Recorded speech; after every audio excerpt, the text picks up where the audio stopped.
5 red lights for the feature race in Suzuka. And away we go. A good start once again for the two LTs. But Rotolo Miata's got the better one. He's struck ahead of Alessandro GST and he's taken the lead. You can hear the Japanese fans go wild as their home hero takes over the lead on the first lap of 30 ahead of Alessandro GST. Then comes the Cannon Boys and ahead of Ugoga Chukwu, Roman Stanek is fifth over Chris Miney, and then Rafa Kamara is fighting for sixth with Chris Miney, and then comes Nicola Lacorte, Freddie Slater and Nicola Saul the top 10, but a dream start for Rotolo Miata in his home event. He leads for the time being here at Suzuka. Up towards the hairpin we go, and there goes Luke Browning, on board with him, down the inside of Christian Ho, coming out of the hairpin, and now he's going to have a great speed to try and get past Nicola Sorov here, but Sorov maintains the 10th place for the time being. Will Browning go for it into Spoon Curve? No, he won't. Yeah, Browning's doing well at keeping himself in the fight for the points as he was yesterday, and you can see he's got the pace to charge up the Solov and hopefully get himself into the points before the end of this lap. And you can see there, Ugo Chukwu doing well, maintaining ahead of Roman Stanek in the battle for fourth. And there we go with Luke Browning on the inside of Nicola Solov into the chicane, and finally Browning gets up into the points at the end of lap 2. Browning doing the same thing he did yesterday and charges his way through the field from the back to the front. Lap 5 of 30 and Browning's all over the back here of Roman Stanek. Stanek had a great drive to take second yesterday, but he's dropping to 6th now. Stanek fights back to the outside and he'll make contact. Stanek and Browning out of the hairpin, but Stanek's got a poor exit out of the hairpin, and now they go side by side down towards Spoon Curve. Browning's got the upper hand for the time being. Will Stanek keep his foot in? No, he won't. And through goes Browning to take 5th place. A lovely move for Luke Browning, went for it at the hairpin. Stanek fought back at him, but Browning kept himself clear ahead of the Czech driver. Next up the road for Browning is Ugo Chukwu. On board with Browning, he's all behind the rear of Ugo Chukwu's Rodin, round the outside, and Browning's got the job done up into 4th. Lovely stuff from the Williams Junior once again here in Honda Land. Can he continue his charge to the podium as we've seen yesterday? DRS is open for Luke Browning to be charging after Callum Boyce, and down the inside he goes, and up into 3rd place from Browning. We've now reached lap 10 of 30. Luke Browning, it may still be 4 seconds off the lead, but he has been mightily faster than the 2 ARTs for the previous laps. So the ARTs better be warned, because Browning is like, I'm coming to get you.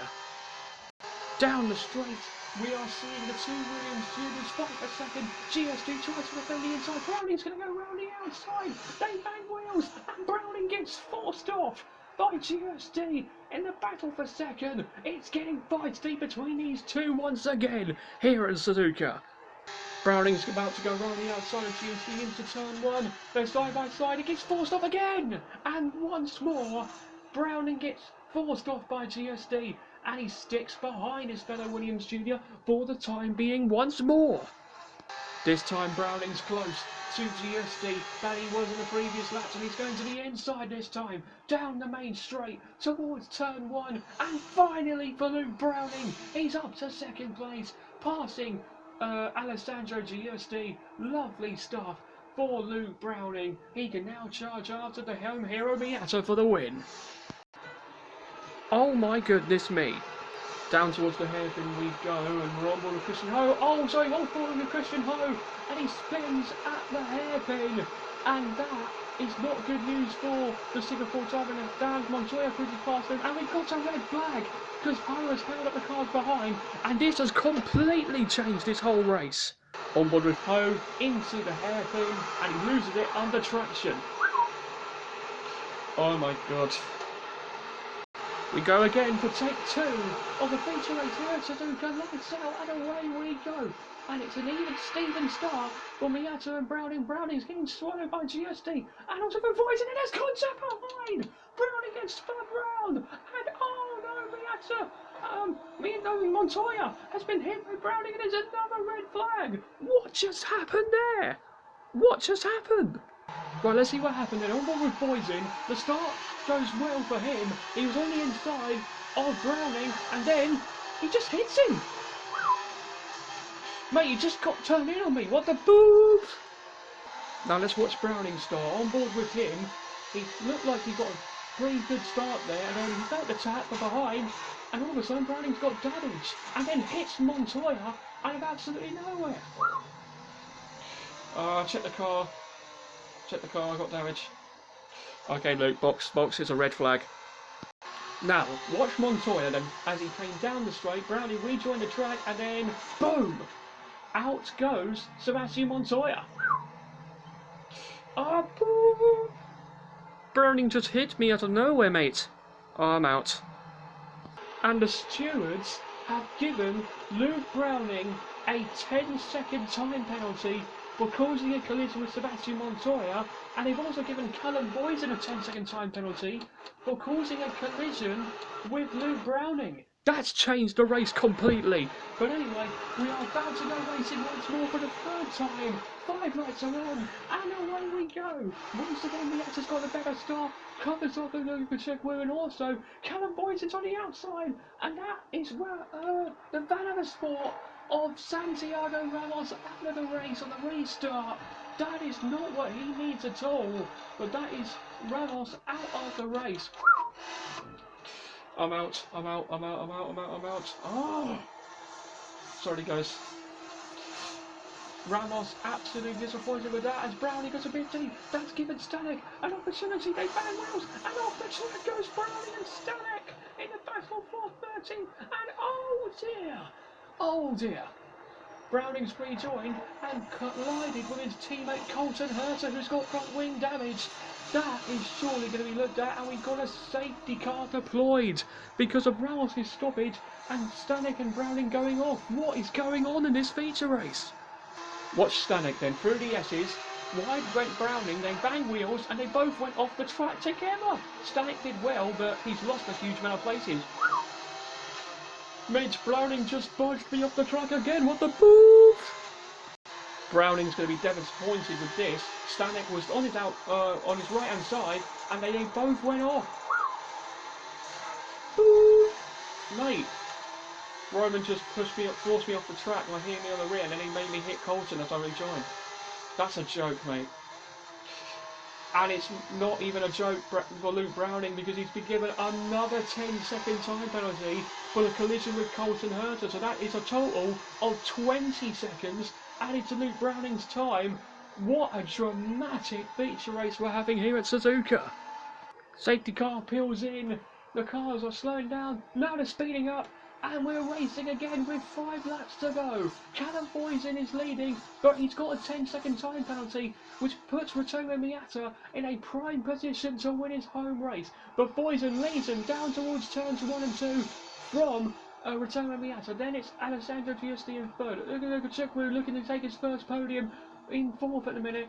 And then comes Krishmani ahead of Nicola Lacorte, then it's Freddie Slater, Nicola Solov, Rafa Kamara and Tim Travnitz completing the top 10. Boyson's got to start them nicely, but he's got to build 10 seconds immediately, otherwise his chances of victory and points are going to be thrown away rapidly. Listen to the roar of the Japanese fans in the grandstands. They may be seeing Miata second on the road, but because of Boyson's penalty, this is going to be the biggest moment of his life. Suzuka are going wild for their home hero, as they were celebrating well when they saw Kamui Kobayashi on the Formula 1 podium here at his home turf back in 2012. We're in 2025 in Virtual F2, and because of Boyson's penalty, it has been Magic Miata who takes a home victory in Hondaland, and it's Miata who will extend his lead in the championship with a home win to absolutely remember. What a moment for Miata, what a moment for ART. They extend their lead in the championships even further. Well done, Rito. You won it, mate. Well done. Yes. Woo. Arigato to my fans. Arigato. This is for them. This is for the whole team. To win at home, it feels amazing. Thank you guys so much. Arigato. An emotional home victory for Ratomo Miyato as he extends his lead in the championship over his teammate Alessandro GSD, who comes home to make another ART 1-2. And Ugo Kachukwu, well done to him. He claims his maiden podium in virtual Formula 2 as he secures third place ahead of Kushmani in fourth, Nicola De Corte in fifth, which I believe is his best finish of the season so far. Freddie Slater, well done to him, sixth place in the AIX racing car ahead of Nicola Solov 7th, Rafa Kamara 8th. First points, I believe, for Tim Tramnitz and for MP, so well done to them. And Arvid Lindblad secures the final point of this race. And in the drivers' standings, then, it is a 14-point lead in the championship for Ratomo Miyato after his home win. That's 2 rounds done with 11 remaining. There's still a long way to go until we crown our champion in Season 2 in Virtual Formula 2 in 2025. And in the team standings, look at the lead that ART have over Rodin already. It's a 69-point advantage after the first 2 rounds. But with 11 rounds still to go, there could still be changes for the battle for the championship. And it always happens in Virtual Formula 2, just like we've seen last season. But that has been our weekend wrapped up here in Japan. We hope you guys absolutely enjoyed it, because we certainly did. But there's more racing to come for you, for more rounds to come. We are off to the beautiful Miami International Autodrome in the States next time out, by the Hard Rock Stadium, home of the NFL team, the Miami Dolphins. And I wonder if they will be in Miami supporting the Virtua 2 drivers this time around. But we can't wait for that. Join us next time out in Miami when Virtual Formula 2 returns.